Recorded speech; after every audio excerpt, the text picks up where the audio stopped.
more fluffy, sexy, a little bit more opportunity for there to be some clumping lash is like so cute.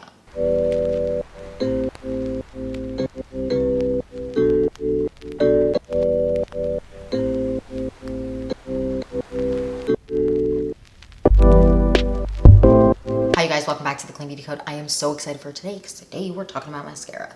We are talking about the new Ilia Volumizing Mascara, and we're also going to be talking about it comparably to the original Ilia Limitless Mascara.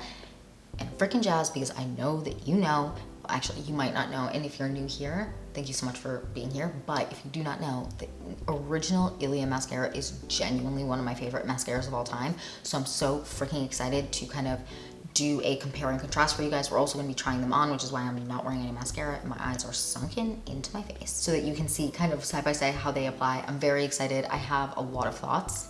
And I'm also going to let you know which one is my favorite. If there's like one that's replaced the other one. Has the Volumizing Mascara replace the original Limitless as my favorite?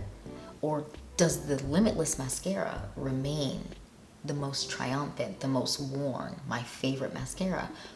We're going to talk about that too. Also, lighting is a mess right now. I understand. It looks crazy. I'm trying to get the best balance of natural and studio lights, so we're working on that. It's a work in progress.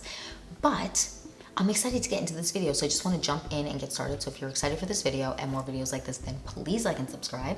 And without further ado, let's get into this Ilia Volumizing Mascara review versus the Ilia Limitless Mascara. All right, you guys, we have the mascaras in front of me here. You can see packaging is a little bit different, both so cute, so neutral. I love a monochromatic neutral moment. I mean, who doesn't? So basic of me, but this is what they look like. This is like a fully, like kind of a light sandy tone. Now, the brush on this is a traditional brush. It's an hourglass brush. Now, if you've ever used the Lash Paradise mascara, the Better Than Sex mascara, the Lily Lolo mascara that is the full black packaging, because they have two mascaras, this is very, very similar to that in terms of the brush. Traditional style brush with an hourglass shape.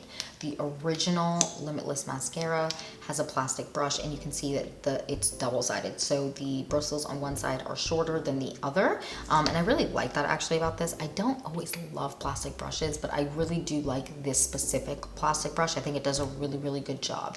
Now, not everyone loves a plastic brush, because it can be hard and it kind of feels harder to work with, which I completely understand.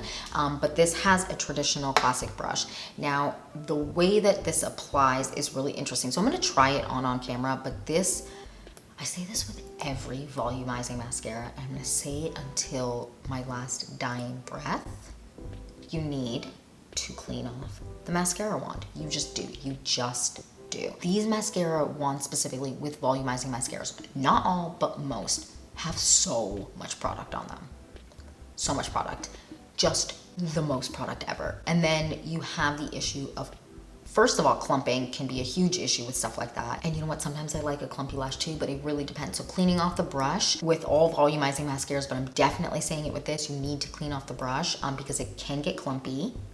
And if you don't clean off the brush in general with all volumizing mascaras, again, you can have crumbling, but you can also have running because so much product is on the base of your lash line here and also on the tops of your lashes, like the ends can get clumpy, and then that's where you get that fall down of clumpiness. And if there's too much product ever, the product, like any beauty product, right? Like you apply too much primer, it can ball up, it may actually make the foundation not last as long. If you apply too much concealer, you can get creasing. There's so many different ways where applying too much product can make the actual product not perform as well. And this is definitely one of those mascaras where you need to clean off the wand. Now, again, we're gonna do an up close shot, and then we're gonna kind of talk about my specific experience with this and the best way I have found to wear this, but I wanna apply them. So I'm gonna bring you in a little bit closer and apply the two mascaras, and then we can kind of get back into our thoughts about it. All right, you guys, we are a little bit closer, so we are going to get into the nitty gritty. So the first thing I want to do is apply the original Limitless Ilia mascara, and I'm going to do that on this side, and on this side I'm going to apply the volumizing mascara. So I'm going to do what I normally do. My preference with this mascara is to do short bristles first and then long, so that's what I'm going to do. I have a mirror right here. I'm going to put this here just so that I can kind of see what I'm doing, and let's get into it.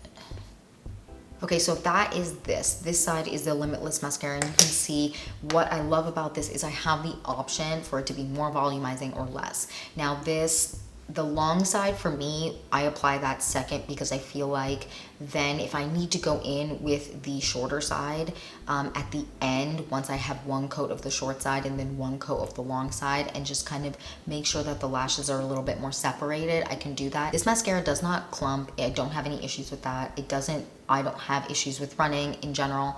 Just so everyone knows, I have issues with running, and on the corner of my eyes like fall down with mascaras in general, just because my eyes are a little bit runny. But that's just what this kind of looks like with one coat. I'm going to apply bottom lashes, and then we're going to move on to this side and do the volumizing mascara. But I'm going to apply on with the short bristles the lower lashes. Okay, you can see that's fully done. Let's move on to volumizing. So this is what you're here for. You're here to see the volumizing side.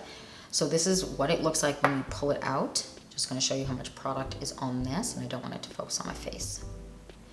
So now I'm going to go and I'm going to show you how much I clean off my mascara wands that are volumizing.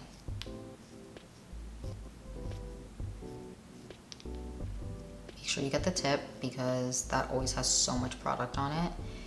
And I will say I do find that if I don't clean this off, the clump factor is a little bit more than some volumizing mascaras, but not all. It's just a little bit on the clumpier side because I do find the formula to be a little bit thicker. So I'm going to do one coat of the volumizing mascara, and then I'll show you, and then I'm going to do another coat, and then my bottom lashes.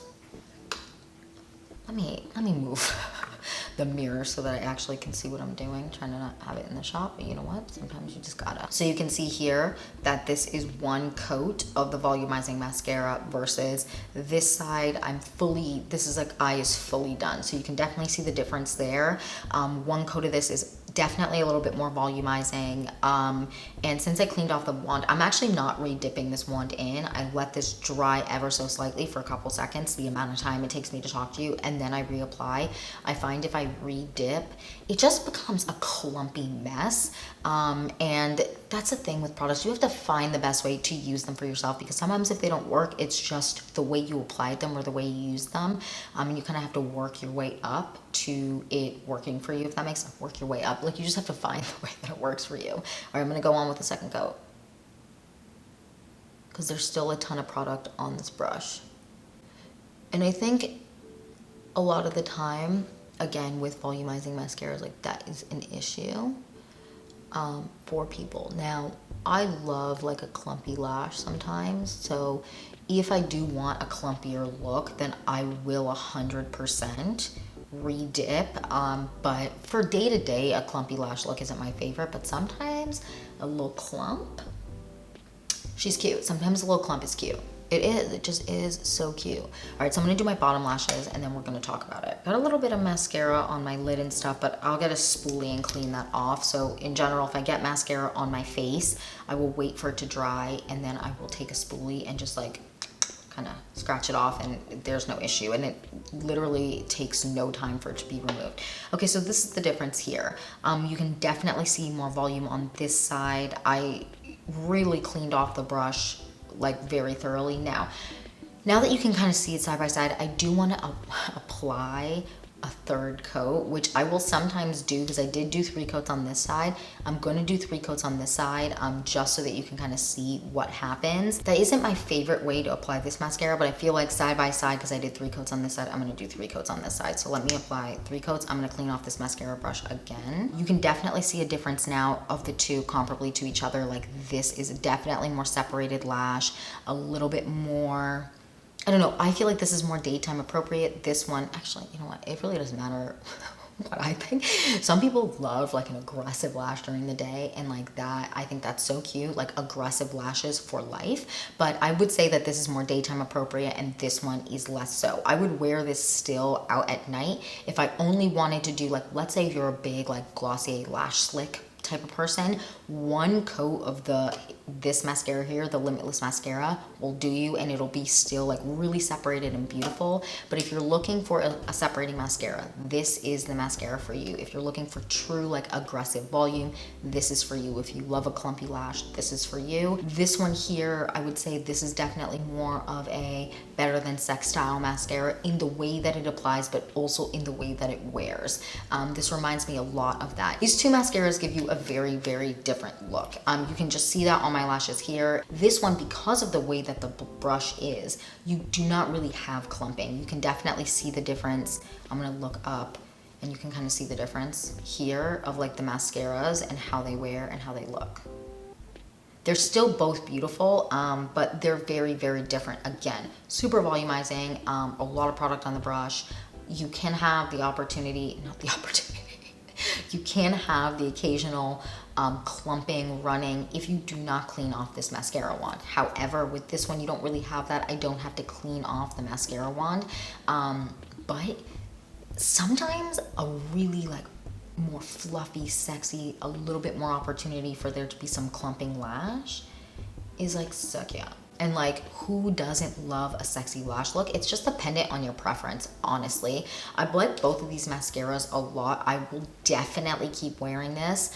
And since I'm a huge fan of the Lash Paradise and I'm a huge fan of the Better Than Sex mascara, and you know that the Lily Lolo mascara, in my opinion, is an incredible alternative and dupe to those mascaras, I'm adding this one to kind of that. I have a whole video on a dupe for the Lash Paradise mascara, so I'm going to link that down below for you guys. But this I find to be a really nice mascara, but you need to make sure you apply it the right way. Now, layering these two, let's talk about it. These layered together, oh my God, you guys. These two layered together create a perfect mascara lash look. They genuinely do. So I usually, if I'm layering them, because you can kind of do it one of two ways. You can do one first, or do one layer, or like do this one first and whatever. The way that I like to apply is I like to apply this one with the mascara fully cleaned off the wand. I like to do one coat of this. Then I will go in with this mascara and do the short bristles and then the long bristles. And the reason I like to do it like that as opposed to the other way around is I find that I get the most separated lash look, but I still have some clump when I apply the mascara, short bristles first, then long bristles on top of this. I find that I just get like the prettiest lash look, and it's a really nice night out, going to dinner, trying to look cute in the streets lash look without it being super over the top. But if you do two coats of this and then one coat of this, you can kind of get the same thing, or one of this and one of this. But I like the layering of one coat of this and then short and then long. That to me is like an incredible lash look. But if you don't like 3 coats of mascara, one coat of this, and then I would probably say with this side, do the short bristles because I find them to be more separating. But if you like a little bit more volume but still a little bit of separating, then the long bristles. I really, really like both of these mascaras. Now let's talk about which I prefer. You know, this is still my favorite. This one, because this is just, for me, more versatile. I still love this mascara. I'm actually really impressed with it. I do wish that this had less product on the brush, but that is always my picking point with mascaras in general, volumizing mascaras. Like, why so much product? Why so much product on the brush?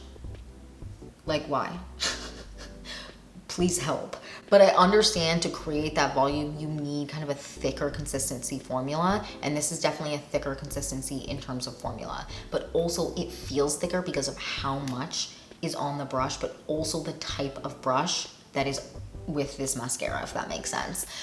Still really big fan of this, but this is still my favorite. This one just, again, is more versatile for me, but I would love to know your opinion if you've tried both, if you've only tried one, if you're interested, leave a comment down below. I would also love to know what other mascaras you want me to review, if you like kind of this try-on for you guys, or if you prefer it to kind of be more just, girl, we don't need you to try them on. We just want to know your opinion. Is it good? Is it not good?